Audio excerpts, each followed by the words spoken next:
کون ہے؟ لوگ کہتے ہیں کہ ہمارا ہیرو ہے، مسیحا ہے، ظلم کے خلاف ہمیشہ آواز اٹھاتا ہے، لیکن اب سیاست میں آگے صحافت میں بہت ماریں کھائی ہیں، اب گالیاں کھانے کا وقت ہے. جی کوئی بات گالیاں کھانے کے لیے بھی تیار ہے. ایک سوال ہو رہا ہے جی یہ دیکھیں گالیاں کھانے کے لیے میں ہمیشہ یہ سمجھتا ہوں کہ ہم جن کے جوتوں کی خاک بھی نہیں ہے ان کے ساتھ کیا کیا نہیں کیا جب انہوں نے کوئی ایک نئی بات کی اور ایک پیغام دیا. لوگوں نے اوجڑیاں پھینکی، غلاظت اندھیلی، بد زبانی کی.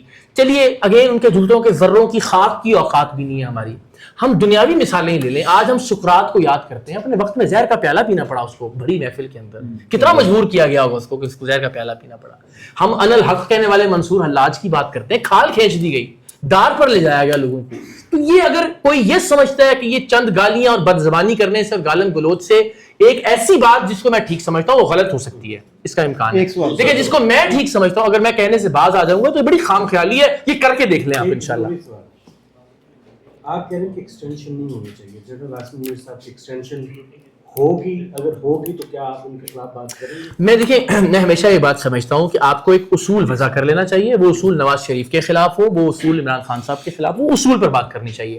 جس وقت P T I, Peoples Party, Noon League, سارا میڈیا مل کر جنرل باجوہ کو ایکسٹینشن دے رہا تھا، میں پاکستان کا شاید وہ واحد آدمی تھا جس نے اس وقت جب جرنیلوں کی تعریف کرنا عین حب الوطنی ہوتا تھا اور ان پر سوال اٹھانا عین غداری ہوتا تھا، میں نے اس ایکسٹینشن کی مخالفت میں ٹویٹ کر رکھی ہے اور وہ ٹویٹ موجود ہے. اور میں یہ سمجھتا ہوں کہ ایکسٹینشن اس وقت تھی، آج ہے یا آئندہ کبھی ہوگی، ہمیشہ قابل مذمت ہے، نہیں ہونی چاہیے. اس دفعہ بھی نہیں ہونی چاہیے. میں کہہ رہا ہوں سر، میں کہہ دیا آج بھی ہو تو نہیں ہونی چاہیے، کل بھی ہو تو نہیں ہونی چاہیے، پہلے بھی ہوئی تو نہیں ہونی چاہیے. کائنڈلی اصول ادا کر لینا چاہیے. کائنڈلی ایک سوال کریں اور ریپیٹ نہ کریں، باقی میں کوشچن کر لیں. تقریباً 1 سے 1.5 سال پہلے اسی روم کے اندر، اسی ہال کے اندر یہی لوگ ہم موجود تھے یہاں پر. آپ نے اسی تحریک کا جو ہے وہ آغاز کیا تھا. تب انہوں نے صرف ایک بات کی تھی میرا خیال جی، ہے. اس وقت آپ نے آغاز اس کا کیا تھا اور اس کے بعد پھر آپ غائب ہو گئے منظر عام سے. کیا اس دوران جو ہے وہ اب یہ دوبارہ تحریک شروع کرنے کے بعد دوبارہ غائب ہو جائیں گے یا نہیں کے ساتھ چلتے رہیں گے؟ تب تحریک نہیں اور دوسرا ہے. جی پلیز. اوکے. ہاں جی ہاں جی. دوسرا سوال یہ ہے کہ ابھی آپ نے یہ تحریک شروع کی، دوسری سائڈ پہ میاں عمر محمود صاحب بھی اسی کے اوپر جو ورک کر رہے ہیں، صوبوں کے اوپر جو وہ بات کر رہے ہیں، تیسری جانب جماعت اسلامی جو ہے اس کے اوپر آغاز کرنے جا رہی ہے.